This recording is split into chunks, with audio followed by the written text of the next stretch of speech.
Seja muito bem-vindo, muito bem-vinda, líder do Indiana. Estamos aqui para mais um podcast, o nosso Líder Pod, para poder falar um pouco sobre o nosso conceito de liderança, o Líder.5. Hoje a gente está aqui no nosso episódio do Desafia, né? São 5 pilares, esse é o quarto, Desafia. E para relembrar um pouquinho o que significa o desafia, né? Tem uma colinha aqui de sempre. Desafiamos as pessoas a saírem da zona de conforto, estimulando o inconformismo e senso crítico para estarem em constante evolução. E por isso, por essa descrição, a gente trouxe um convidado aqui super especial. Sem mais delongas, vou chamar aqui o Maurício Nicoleto. Seja bem-vindo, Nicoleto. Obrigado. Muito interessante, né, tá aqui, e o tema para a gente falar, e acho que até 2 oportunidades, né? Acho que a primeira é testar minha voz aqui de radialista, e o segundo é inverter o jogo e fazer eu desafiar a Nicole e responder o podcast. Socorro, como assim? Não, eu não sabia. Tirar da zona de conforto. Olha só. Não, mas que é isso. É um prazer poder contribuir, e acho que a gente poder explorar aqui um pouco esse tema para compartilhar aí com todo mundo aqui do ecossistema. Boa, muito bem. Seja muito bem-vindo. Obrigado por aceitar. Sei que as agendas são meio complicadas, mas muito enriquecedor ter você aqui. Tenho certeza que toda a sua experiência vai agregar bastante. Acho que tem muita gente que tem curiosidade de te conhecer, porque você tá um pouquinho mais lá... Como escondido. Você comentou, né? Um pouco avulso, meio... escondido. meio escondidinho. Então, acho que tem uma galera que tem curiosidade, então vai ser bom esse podcast pra galera te conhecer um pouco mais. Afinal, me falaram que você é o cara que desafia. Provoca, talvez, né? Mas a gente... Não, provocação, desafio, aí tá ligado, né? Nicoleto, já pra iniciar um pouquinho... Dentro do Desafia, a gente fala muito sobre inconformismo, né? É uma das palavras que é mais forte, assim, dentro desse pilar.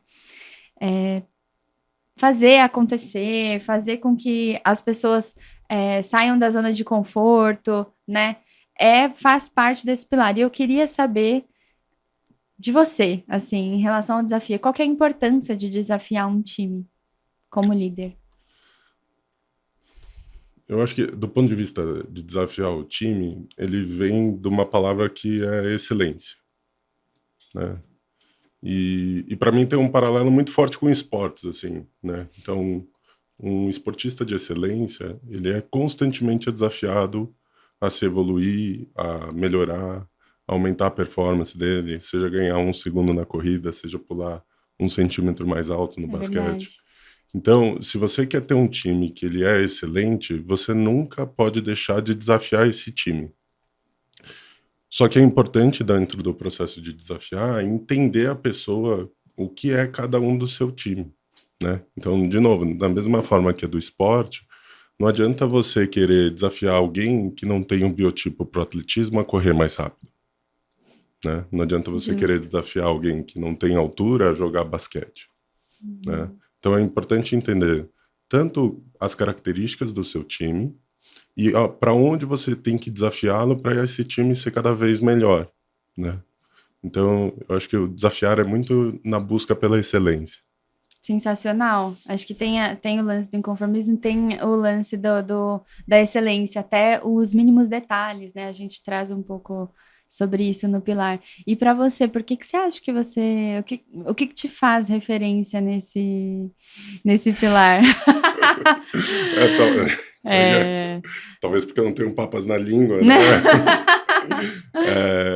Não, eu acho que do ponto de vista do desafio, eu entendo que pela função que eu atuo hoje, ela me permite ter aprendizados diversos por poder interagir com diferentes situações, diferentes pessoas, diferentes características.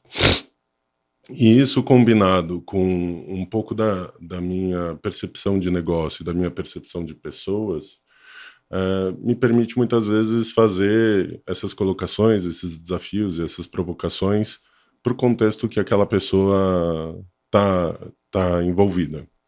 E por que isso? Porque eu já vi isso acontecer em outra situação, ou porque tem uma intuição natural de quem está olhando de fora e não está envolvido dentro do problema, né? Sempre tem uma questão de perspectiva. Mas mais importante é porque, pelo menos da minha crença, eu não...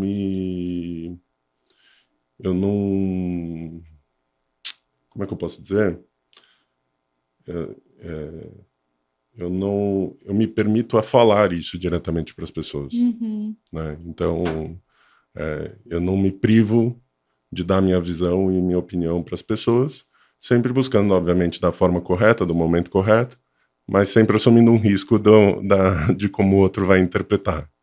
Acho que isso é muito importante, porque você não permite com que o outro se desenvolva quando você não tem essa abertura, né? Essa clareza em relação ao desafio. Então, você se permitir falar, permite o outro também a se desenvolver para poder trabalhar os desafios, né? Eu acho que é um pouco em relação a isso também. Não, e acho que também daquele que recebe o desafio, daquele que está sendo desafiado, é importante ele entender que se alguma pessoa está fazendo essa provocação e esse desafio para ela, é porque ele tem um interesse genuíno na evolução dela como profissional, como pessoa, como membro de uma equipe, né?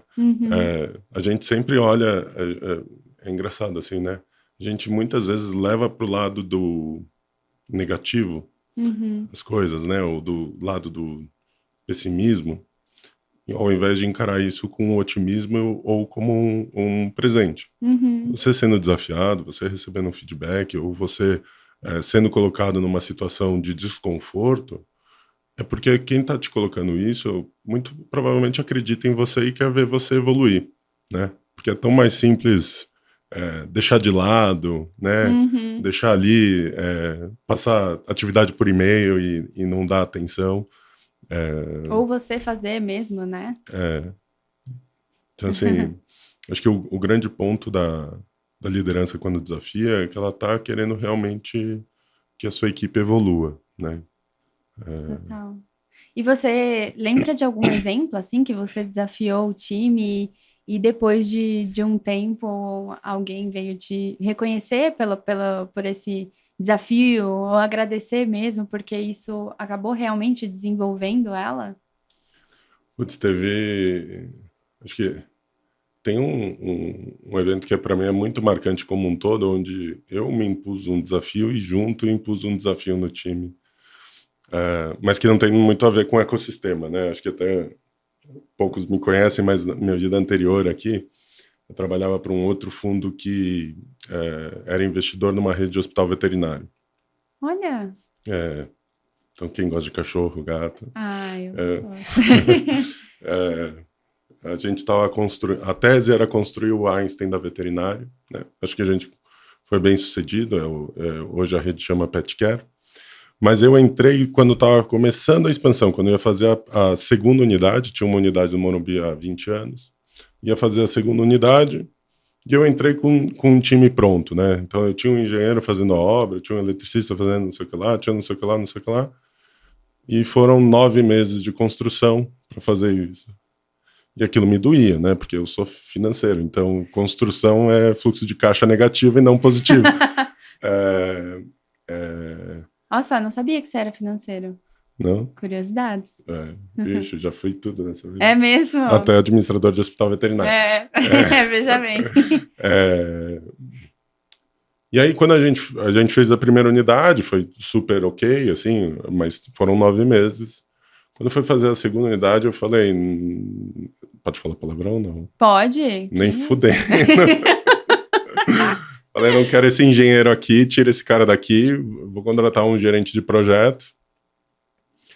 E chamei o diretor clínico, que era o diretor do hospital veterinário, e falei, você vai estar junto comigo porque eu preciso das tuas indicações Querendo ou não, é uma infraestrutura propícia para ser um hospital, então precisa alguém dando os pitacos do ponto de vista do hospital. E aí a gente fez uma aposta, inclusive, com os investidores, e eu falei, em 4 meses eu boto isso de pé. Eles falaram, nem fudendo.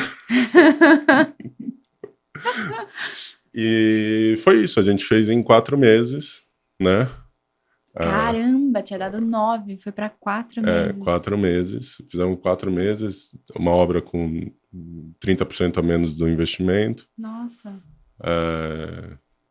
e com vários desafios, assim, porque é engraçado, né? A gente fala muito de tecnologia, construção, e eu trago muita analogia desse mundo da tecnologia para construção civil, que é um pouco o que eu acabei me envolvendo no hospital veterinário, né? E aí, quando você olha esses paralelos, é engraçado, né? Porque você tem arquiteto, você tem engenheiro, né? Então você tem as mesmas características. E a gente teve algumas discussões fortes, inclusive com times técnicos, para poder fazer melhor, porque tem questão de licenciamento de prefeitura, tem questão de acessibilidade para mobilidade de deficiente físico. Então a gente foi construindo tudo isso meio juntos dentro do time para ter um hospital funcional, porque não é você pega e adapta uma casa, né? Então não é que você constrói do zero, você adapta uma casa dentro da legislação, num prazo de obra menor, e tentando economizar custo. Então, assim, esse foi super interessante. O diretor do hospital, que ele tocava a primeira unidade que a gente construiu, depois ele construiu a segunda. Hoje ele é o diretor clínico da rede inteira do Pet Care, então é um cara que se firmou por causa disso. E de certa forma, a gente construiu uma boa dupla aí, um desafiando o outro, né? Eu desafiando ele na parte clínica e de como a gente faz as coisas práticas, funcionais, e ele me desafiando a como montar isso de maneira consistente e funcional para que a equipe dele trabalhasse. Nossa, sensacional, sensacional. E aí a galera retornou contigo depois, comentando sobre, putz, foi difícil, mas depois valeu a pena, nossa, fez diferença. Não, todo mundo elogiou. Assim, essa unidade específica, para quem quiser conhecer ou quem já conhece, é a unidade da República do Líbano, bem pertinho daqui. Eu falo que é a unidade mais bonita. Então, assim, todo mundo falava, nossa, não acreditava que ficava assim, não sei o que lá. Olha só. Os investidores não, os investidores falaram, muito bem, agora a próxima é esse o padrão, né? Então, eita. É o desafio. É o desafio, tipo, esse é o problema de subir a barra. É isso. Tem que sempre levar. Você comentou também da excelência, né? Quando você fala sobre o desafio, para você é muito trabalhar a excelência nos detalhes. Você comentou agora eu preciso trabalhar de forma excelente as próximas unidades, subiu a régua, né? O desafio é muito sobre isso também, né? Sobre você desafiar para fazer o melhor, para você ter excelência até nos mínimos detalhes. Ainda mais no ambiente que a gente está, né, de startup, é tudo muito dinâmico, cada pessoa importa naquilo que faz, né? Então, eu queria ouvir de você um pouco mais essa questão da excelência. Quanto que você entra nisso, o quanto que você faz de forma consciente, já é muito de você, assim, a questão do desafiar, a importância disso. É engraçado, né? Porque essa palavra excelência a gente ouve bastante, assim, e ela, de certa forma, ela é difícil, né? Porque excelência é um paradigma de avaliação a partir do olho do outro. Né? Então, e acho que o grande ponto, tanto do líder como do liderado para a excelência, na verdade, é estar aberto. Porque você pode acreditar que você está fazendo um trabalho excelente, mas sempre pode ter alguma coisa que pode ser melhorada. Sempre alguma coisa que pode ser desafiada. Sempre algum contexto que pode mudar e de certa forma, para ser bem assim crítico, destruir, né, o caminho. Então, para mim, a excelência, ela vem ela tem que ser uma intenção de todo mundo, e ela tem que ser uma permissão de todo mundo para que cada um possa contribuir para elevar essa barra, né? Total. Então, eu acho que o ponto do desafio conectado com a excelência é isso, como é que a gente cria ciclos que a gente desafia o que a gente está fazendo, com a clareza de que estamos fazendo esse desafio não simplesmente por questionar, por fazer o challenge, mas é para buscar a excelência, para buscar entender se em todos os aspectos a gente está cobrindo, né, aquilo que precisa ser feito. Nossa, você tocou num ponto muito importante, porque desafiar por desafiar não faz sentido nenhum, né? Você precisa ter a intenção por trás. Isso é bem forte. E, inclusive, a gente traz na descrição um pouco do pilar, né? Você desafiar com muito para que a régua se eleve, né? Para que o resultado ele venha de forma consistente dentro da estratégia. Então, esse é um ponto muito, muito massa. E conecta, assim, de novo, volto para o esporte, né? Aham. Se você tem uma pessoa que tem um biotipo propício para jogar basquete e ela quer jogar basquete, você vai fazer os desafios para ela jogar basquete. Uhum. Não adianta você fazer desafios para ela levantar peso ou para ela nadar mais rápido. Uhum. Total. Então, o desafio ele tem que vir com um propósito e ele tem que vir com um contexto da capacidade de cada um do time. Então, entender também a capacidade de cada pessoa dentro do time, como é cada um, qual é o momento de escolha de cada um, e poder, aí, a partir disso, construir os desafios e fazer a régua subir de maneira constante, eu acho que é o mais importante, assim. Legal demais. A parte da excelência, como a gente comentou até os mínimos detalhes, você tem alguma situação dentro do Indiana que aconteceu assim, que foi muito crucial você olhar para esses detalhes? Tudo! Tudo. Ou não? Quem interage mais comigo, eu sempre falo, eu tenho talvez algum problema psicológico, né? Que eu penso em risco em todo momento, então eu fico olhando em detalhe a toda hora, entendeu? Assim, super detalhista. Não vou dizer que eu sou super detalhista, porque tem um lado aqui que às vezes tem ângulos que eu não considero, né? Uhum. E aí sempre é bom a troca e compartilhar, mas para o ângulo que eu pego, geralmente eu vou super no detalhe.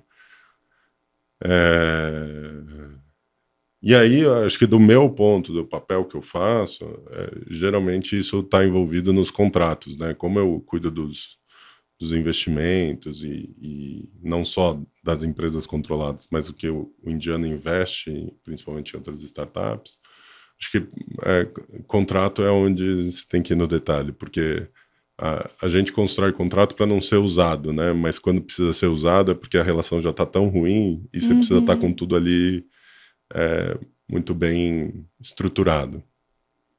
Total. Total. Nossa, faz super sentido, né? Não, em tudo. Basicamente em tudo, é isso. Nas outras partes da sua vida, você também é detalhista? Você também foca na excelência, nos detalhes? Eu faço, vou ser sincero que eu faço uns julgamentos, assim, de escolhas, sabe?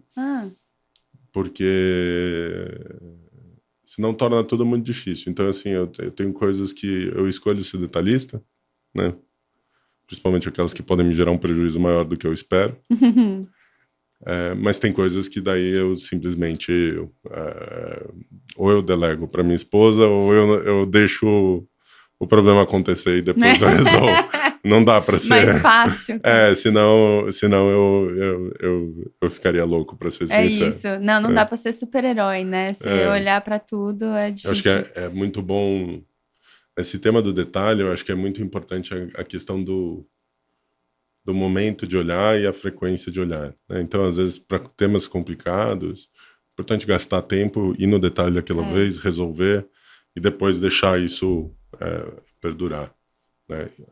Então, também o contraponto disso naquilo que eu vou no detalhe é para resolver de vez e não ter mais dor de cabeça com aquilo. Então, ótima escolha. Senão... né? Senão não rola. A gente falou, você também comentou sobre a zona de conforto, né? Em uma das suas falas. E essa questão da zona de conforto, de você conseguir desafiar as pessoas a irem além da zona de conforto, ou seja, numa zona de aprendizagem ou learnability, como a gente chama, é super importante para poder fazer com que as pessoas cresçam, né? Se desenvolverem e o negócio andar. Só que existe uma linha muito tênue com a zona de pânico, né? que é uma zona onde as pessoas não se sentem confortáveis. Na verdade, isso gera mais estresse, ansiedade, exaustão, tem uma dificuldade, né? Vira tudo muito penoso. Então, vai além do aprendizagem. Na verdade, a pessoa sofre bastante com isso, né? E é difícil, né? Você entender qual que é o limite, até onde eu posso ir, até onde eu posso desafiar, ou até onde eu seguro um pouco, ou, né, coloco o pé no freio. Para você, como que você faz isso?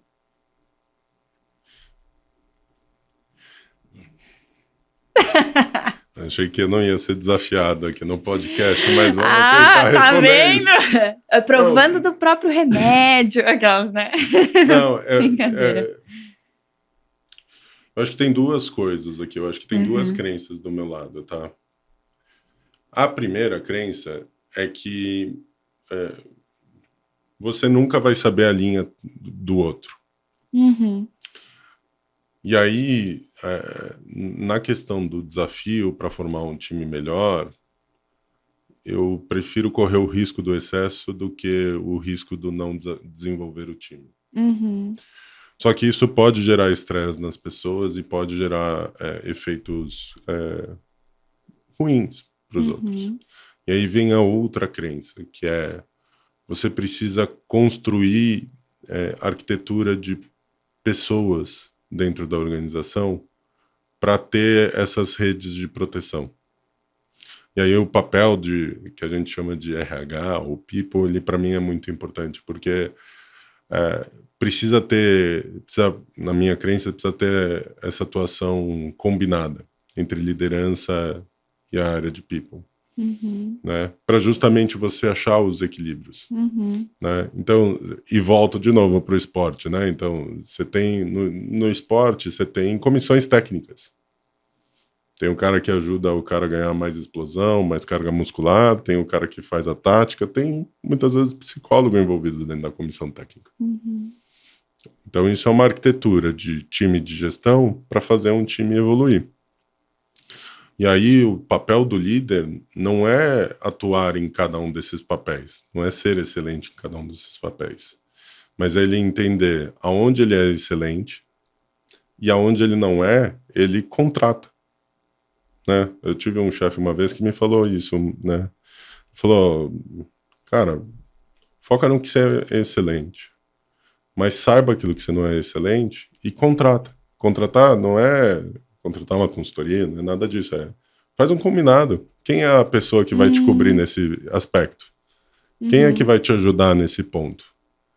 Né? Quem é que vai te ajudar eventualmente a estruturar um desafio e colocar da maneira correta para uma pessoa? Né? Então o líder ele tem que ter um nível de consciência muito claro sobre si e sobre o seu time. Legal demais, é um autoconhecimento e também tem uma proximidade com os liderados, né? Você trabalha essa proximidade para você entender esse limite de cada uma das pessoas? Eu acho que do meu lado é mais na tentativa e erro, né? Mas o que eu vejo, assim, principalmente o que eu vejo, assim, no final do dia, é que as pessoas que estão interessadas genuinamente, elas estão abertas, né, pro tema, em serem desafiadas. Desafiar não é desafiar com falta de respeito, nem nada. É desafiar sendo respeitoso, mas sendo claro, assim. A palavra que eu mais ouço é que eu sou muito duro, né? Mas aí por questões de criação e por questões de dinâmica de casa, porque eu tenho 4 filhos, então assim, ou você é duro, Caraca! ou você não gerencia 4 crianças ao mesmo tempo. Mas se a pessoa genuinamente está interessada, você vai ter esse espaço de fala. E você também tem que dar o espaço de ouvir, né? Ou seja, deixar o outro falar, para ir compondo e construindo isso. Mas sempre eu volto, assim, para os líderes, não tentem abarcar tudo. Né? Tem outras pessoas para compor com você para resolver um problema na gestão da sua equipe.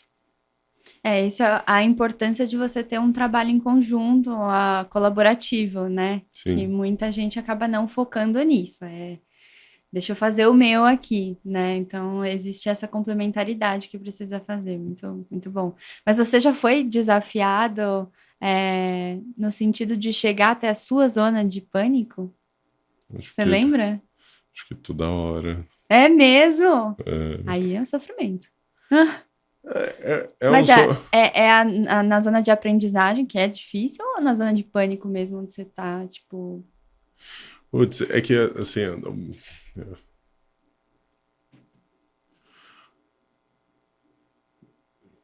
acho que é zona de pânico, mas qual que é o ponto, né? Acho que, pelo menos da minha formação, eu acho que eu tive uma oportunidade muito interessante que eu comecei minha carreira trabalhando em consultoria. Aham. E consultoria, ela é, por natureza, ela tira o funcionário da zona de conforto, né? Por que que ela faz isso? Porque ela vende obra homem, com preço premium, o cliente Uhum. quer uma entrega excelente, e a consultoria quer que os mais jovens cresçam mais rápidos porque eles estão dispostos a um salário menor. Então você tem um efeito disso. Uhum. E ali sempre teve N desafios que eu poderia colocar como uma zona de pânico, mas acho que do meu lado aqui também teve uma questão que eu sempre fui muito, não posso dizer calmo, mas eu sempre fui muito estável, no sentido de, beleza, como é que eu vou fatiando o problema e resolvendo aos poucos, Uhum. né? Que eu acho que mais do que tentar dosar, eu acho que é um pouco como é que você ajuda a pessoa a passar a arrebentação, né? Uhum. E é muito difícil, né? Porque você vai falar assim, tô dando um desafio que eu vou levar uma pessoa para uma situação de pânico ou não, não sei. Eu não sei, eu não conheço a outra pessoa Uhum. profundamente. Eu não sei o que acontece necessariamente na vida dela pessoal. Eu não sei quais são os anseios de carreira dela. Eu não sei N coisas dentro disso. O importante é eu estar claramente vendo o comportamento dessas pessoas, desse time, se está acontecendo alguma coisa, e ter um espaço aberto de conversa. Uhum. E como líder, se eu ver que a pessoa não está performando, ajudá-la ela a quebrar o problema em pedaços, né? Uhum. Porque não tem. A gente às vezes tem um mega problema para resolver, mas se a gente quebra em pecinhas, ele começa a ficar um pouco mais digerível, né? Uhum. Então não adianta querer tentar resolver tudo de uma vez. Tem uma frase Uhum. muito boa que eu geralmente em alguns fóruns que eu participo a gente fala e tudo mais que vamos comer o boi aos bifes, né? Então Uhum. assim, você querer comer um boi inteiro não vai dar, mas se você ir fatiando o problema em pedaços menores, você consegue ir resolvendo esse problema. Eu acho que da sua fala fica muito claro também essa necessidade da proximidade com os liderados, né? De você conhecer cada uma das pessoas para você conseguir trabalhar de uma forma que funcione, né? Para ambos, assim. E esse lance da relação transparente que você, né, trouxe é super importante. Agora, essa parte da zona de aprendizagem. Tem um lance que a gente comenta aqui sobre desafiar o status quo, né? E isso é muito a parte do desenvolvimento, e o desenvolvimento, ele também traz sobre um senso crítico, né? As pessoas que se desenvolvem, elas se desenvolvem também num senso crítico, para o próximo nível, né, para os próximos desafios. Parafraseando um pouco até o Cortella, ele fala que o senso crítico, ele é como que ele fala mesmo? O exercício inteligente da suspeita. E eu gosto bastante disso, assim, porque é super importante a gente desenvolver esse lado para você até entender quais são os desafios que eu vou entrar, né? Como que eu vou entrar em cada um deles, né? Você se viu na evolução desse senso crítico, ao longo da sua carreira? Como que você trabalha esse desenvolvimento do senso crítico, tanto para você quanto para os seus liderados?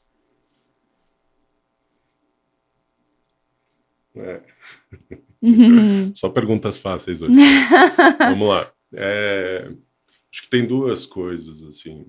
Primeiro, do meu lado, né? Como é que eu desenvolvo esse senso crítico e acho que são acho que combinação de duas ou três fatores. Acho que a primeira coisa do senso crítico é ter memória de tudo que passou para trazer os aprendizados do que viveu para dentro daquele contexto. A segunda coisa é fazer um juízo de valor entre o que é daquilo que eu estou fazendo uma crítica, né, vamos chamar assim, daquilo que é essencial, daquilo que é importante e daquilo que é irrelevante. Né? Porque às vezes a gente olha e faz um senso crítico das coisas e tem coisa que o pessoal fala peanuts, né? É pouca coisa, então aquilo talvez tira da mesa. Mas o que é essencial e importante você tem que olhar até para entender qual conduta você vai adotar, né? E tem um terceiro aspecto que é muito difícil, assim, e no final do dia nem recomendável, né? Mas eu tento fazer do meu lado muita reflexão do que eu estou intuindo daquela história, né? Porque tem um aspecto do teu consciente, aquilo que você planifica e tudo mais, e tem um lado do teu pensamento que é um pouco do seu subconsciente, com todas as memórias e aquilo mais, que ele te leva para algumas decisões. E ter essa clareza do que você está pensando racionalmente, do que você está intuindo, daquilo que são essenciais e tudo mais, te ajuda a talvez ter uma visão do jogo melhor, né? Então eu respondi a primeira parte da pergunta. Agora a segunda parte, qual que era? Como você trabalha isso dentro dos times, assim? Acho que dentro dos times, acho que primeiro tem que dar um espaço de fala, né?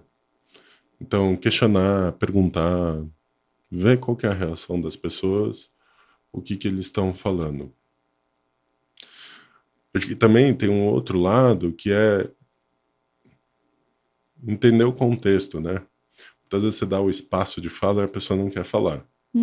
Mas aí depois, numa outra conversa, ela começa a trazer os pontos de maneira indireta. E você tem que estar atento, porque ela está querendo falar alguma coisa e você está querendo mudar a pauta, está querendo fazer outra coisa. Perfeito. Então, precisa ou escolher ouvi-la naquele momento, ou, em alguma outra forma, resgatar essa conversa, seja individual, seja em grupo, seja como for, seja num café, resgatar aquela conversa para tentar capturar o que ela estava querendo falar. Né? Porque também tem muito isso, né? Às vezes as pessoas têm receio de falar, né? Nossa, muito. Tem muita gente. A gente tem e é engraçado isso, porque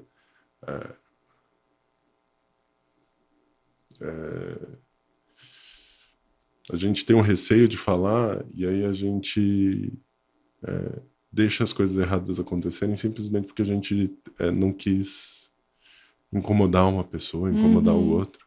Levantar a mão. Né? Eu acho que é importante essa relação verdadeira, assim, de poder falar e de você estar aberto a escutar. Muito bom. De todas as suas respostas, tem muita parte da abertura, né? O que eu acho super importante para essa questão do desafiar mesmo, né? Você ter abertura com o liderado, com as pessoas, para que você consiga ter essa relação. A gente está caminhando para o fim. Yay! Foi muito bom conversar contigo. Eu tenho uma última pergunta para poder fazer. Se tem alguém com dificuldade em desafiar, qual que é o conselho? Como você direciona essa pessoa a desafiar? Como você incentiva?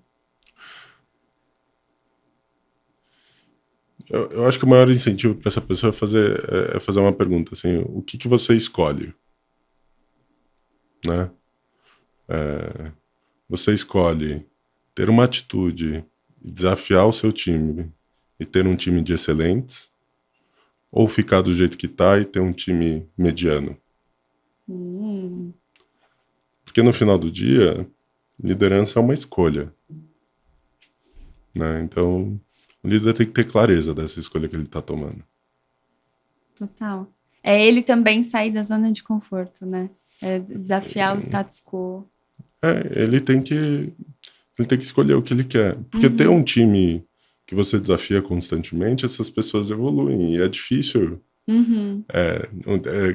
Gerenciar um time bom não é fácil. Mas eu sempre acho melhor ter esse tipo de problema do que ter um time ruim para gerenciar, né? Total. Então, muito bom. Muito bom. Obrigada pela sua contribuição, pelas suas experiências. Foi muito bom te ouvir um pouco da sua perspectiva, conhecer um pouco mais sobre o Nicoleto. Tenho certeza que tem muito mais coisa por aí. Tem muita história, né? Mas... A gente gosta de história, então já fica o convite para um próximo episódio. Espero que você tenha curtido participar aqui com a gente. Muito bom. Eu gostei. E aí a minha pergunta para você. Olá. Qual que é o desafio da Nicole? Nossa, desafio. A liderança é um desafio para mim também. Total. Acho que é. E é um desafio que eu aceitei e que eu quero continuar trabalhando. Então, ouvir vocês e aprender muito com vocês é muito enriquecedor para isso, sabe? Legal. Então, acho que é isso. Se precisar, eu tô aí. Eu adoro desafiar alguém. Olha só! Vamos conversar, então. Vou fazer uma mentoria aí. Tranquilo. Fechou. Obrigada mesmo. Obrigado e até o próximo, viu? Obrigado, gente. Pessoal, muito obrigada. Se vocês tiverem algum comentário, alguma dúvida, querem falar com o Nicoleto, ou procura ele lá no Teams, manda um comentário aqui embaixo. E até o próximo episódio do nosso Líder Pod. Tchau, tchau.